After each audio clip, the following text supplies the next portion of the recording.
Hey guys, Xaryu here, and today I am going to do a Demon Hunter what to watch out for video because a lot of you guys down in the comments have been asking for it. You know, I just keep getting one-shotted by Demon Hunters. How do they work? How do they operate? How can I prevent these one-shots? There are offensive cooldowns, defensive, like just tell me about Demon Hunter. So here it is, guys. I'm going to be walking you through Demon Hunter. So hopping into game here, I'm just going to be on my level 100 Demon Hunter. The Xaryu 110 Demon Hunter dream is not a thing yet, but maybe one day. But guys, I want to go over all the offenses. We have Momentum versus Nemesis, and this is kind of just what they choose. And just real quick, guys, I'm not a Demon Hunter expert. I talked to my friend Rodak. Big shout out to him. He pretty much walked me through everything about offensives, defenses, and any other thing that I'd kind of want to share with you guys. But so let's go over offensive. So Momentum versus Nemesis, depending on what they pick, is something you want to watch out for. We want to watch out for Chaos Blades versus Fel Barrage. So Demon Hunters kind of have a lot of different choices, right? They have a lot of different things they could potentially be running. So it's not just, you know, A, B, and C. It's A or B, C or D, etc. So Momentum versus Nemesis, Chaos Blades versus Fel Barrage. We have Metamorphosis right here, and we have Fury of the Illidari right here. So these are the kind of the big four that you want to watch out for, and just like Sub-Rope, guys, they can pair them in different ways. So if they just momentum towards you and you get a 20% damage buff, that's not something you're going to need to freak out about, right? You're going to freak out when they pop Nemesis, Chaos Blades, Metamorphosis, stun you with Chaos Nova, and then pop Fury of the Illidari. That's when you get scared, okay? That's when you pop cooldowns. So let's kind of go through them one by one a little bit slower. So Momentum, guys, whenever you Fel Rush or Vengeful Retreat, and Fel Rush and Vengeful Retreat are your mobility, so when you leap forward or leap back, then you're going to get a 20% damage buff for 4 seconds.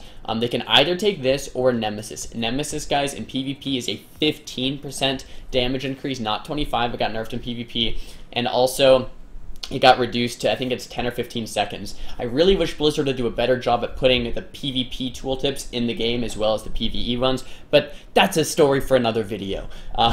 Anyway, and then, so if guys, if they're popping Momentum, that means they're using mobility. If they're using mobility to do damage, that means they're gonna have less mobility. So that's one thing. If they're using momentum, thumbs up, cool. You can kind of chase them down or kill them, or they're wasting mobility, so you can kite them.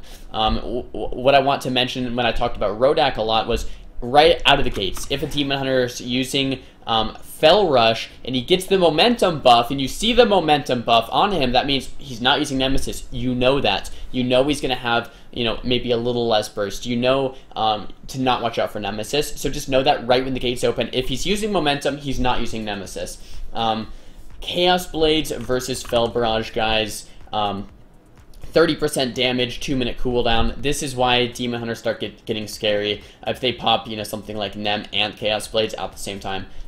Chaos Blades, they can pair this with the Fury of the Illidari. They can pair it with Metamorphosis. They can pair it with Chaos Nova. If they use it alone, which they're never going to do, I guess it's not that scary, but watch out for Chaos Blades when they're using all their other stuff, and use your defensives accordingly. Fel Barrage, this is something you can kick. This is something that you want to kick. It's a channeled ability. It's going to do a bunch of chaos damage. It does have the opportunity to crit as well, so this can do anywhere from like 1 to 2 million damage, so you definitely want to try to kick it when you can. What you don't want to kick, guys, is I-Beam. I-Beam in PvP does not do that much damage, maybe 2, 3, 400k, whereas Fel Barrage is going to do, you know, triple that at least. So keep an eye out for Fel Barrage if they're running Fel Barrage. And then, guys, Metamorphosis that makes them leap into the air onto their target, increasing a lot of their damage. Definitely want to keep out for meta, just like an Incarn from a Feral Druid, something like that. When you see meta, guys, CC it. This is one of the easiest defensives in the game to play around, because look, you're a big demon. You can easily sheep this, Nova it, root it, etc. Something I want to talk about roots later in this video is that Demon Hunters don't have many root breaks at all, so you can definitely abuse roots against Demon Hunters. And then Fury of the Illidari, guys, this is what they're going to be pairing everything with. This is like the frozen orb of the Demon Hunter. It has all the axes spinning around in circles, or not axes, twin blades. Sorry, guys, for all you lower people out there. But Fury of the Illidari, twin blades, spinning in circles. Gonna do a ton of damage. Move out of it if you're not stunned. If you are stunned, this might be a good opportunity to Trinket Blink or to Trinket Sprint away, something like that, depending on what class you're playing. Move out of the area. So that's kind of Demon Hunter offensives, guys. We have Momentum versus Fell Rush. We have Chaos Blades versus Fell Rush. We have Metamorphosis, and we have Fury of the Illidari. This is how they're going to kind of burst you down. So when it comes to Demon Hunter defensives, I also want to talk about this. So you guys, when you're playing against a Demon Hunter, you can, you know how that you can actually kill them. So when it comes to defensive guys, they're either going to choose Glimpse or Cover of Darkness. Glimpse is if you think you are going to be maybe the primary target, whenever you Vengeful Retreat, you're going to get Blur for 3 seconds. And Blur, guys, is a 50% chance to dodge and reduces all damage for 35% for 10 seconds. So pretty nice defensive cooldown. You get it for 3 seconds every time you Vengeful Retreat. Or you can go Cover of Darkness, which makes your Darkness ability really, really strong, instead of just having it being, you know, kind of mediocre, right? Instead of a 20% chance to avoid damage, your Darkness turns into, I think, a 70% chance overall. Darkness normally, 20% chance to avoid damage, and just to show you guys on the ground, it's just literally Darkness. So when you see that Darkness on the ground, if they're running good Darkness, you're not really going to be able to hit them. If they're running bad Darkness, you can still kind of damage through it, and you're going to know that whether they're playing Solitude and have that buff, which a lot of people aren't playing recently, I don't think, or Glimpse, if they have that Blur on the Vengeful Retreat talent. Another big defensive cooldown I want to talk about is Auto Blur versus Nether Walk. This is called Desperate Instincts. Everyone calls it Auto Blur. Basically, guys, when the Demon Hunter goes 35% or below, your Blur automatically procs. This is really good because Demon Hunters, guys, are usually going to die in a stun. Demon Hunters have so much mobility with all, you know, jumping all around, double jump, etc. that if they're not in a stun, they can usually just run away and solve all their problems, right? So you kill a Demon Hunter in a stun. However, if your Blur, your shield wall is 15% additional damage reduced, and it's automatically procced once a minute, that's how Demon Hunters survive their stuns, right? So if you get Demon Hunter's Trinket, then you get his Auto Blur, then you get his Trinket again, then you get his Auto Blur again, then you can maybe kill him. So you kind of have to keep an eye out for that Auto Blur talent. Netherwalk, guys, is what a Demon Hunter might choose if there's no stuns. Get that 5-second immunity, 2-minute cooldown. You can't attack when you're Netherwalked. And that'll just kind of, it's a purple icon, it'll make you immune to everything. So it's kind of like the bubble of a Demon Hunter, and you want to watch out for that, because if they are using Netherwalk, that means they're not using Auto Blur. So that's almost kind of a good thing. You can set up kills around that, right? So yeah, that as far as defensive guys, you have Auto Blur versus Netherwalk, Darkness, Vengeful Retreat, and what I also want to talk about just for a second is Blade Dance. Blade Dance is a 9-second cooldown. Sorry, my nose itches. Got it. 9-second cooldown, and it gives you a 100% chance to dodge for 1 second. 1 second doesn't seem like much, but when a druid's coming over to bash you, Blade Dance immune it, right? When a rogue wants to step kidney you, Blade Dance and you can maybe immune it. Blade Dance, very good for just that 1 second of dodge to try to immune, or dodge rather, one of those stuns. Very, very good defensive cooldown if you can time it just right. So if you're like, why do my stuns never hit on a Demon Hunter? Blade Dance, that's why. You can thank Blade Dance. And then also, guys, Reverse Magic. A question you might ask is, why does my CC never stick when I'm playing against Demon Hunters? Reverse Magic, guys. They can take a Polymorph, reverse it back to the Mage. They can take a Fear, reverse it back to a Warlock. They can take a Nova, reverse it back to the Mage, right? They can reverse all of your harmful magical effects from teammates or themselves and have it sent back to the caster. This is incredibly defensive. It can be used offensively. Just keep an eye out for that, because that's something that Demon Hunters will do quite frequently, you know, once a minute, and you might be like, why are my sheeps breaking? That's why. And then I want to talk about a bunch of other stuff, guys. We've talked about the offensives, we talked about the defensives. I want to talk about their kick. They have a 15-second cooldown kick. It's only a 3-second lockout. This is actually really short as far as melee classes go. Most lockouts are like 6 seconds. 3-second lockout. So I was talking to Rodak, and what he said is just abuse this, you know?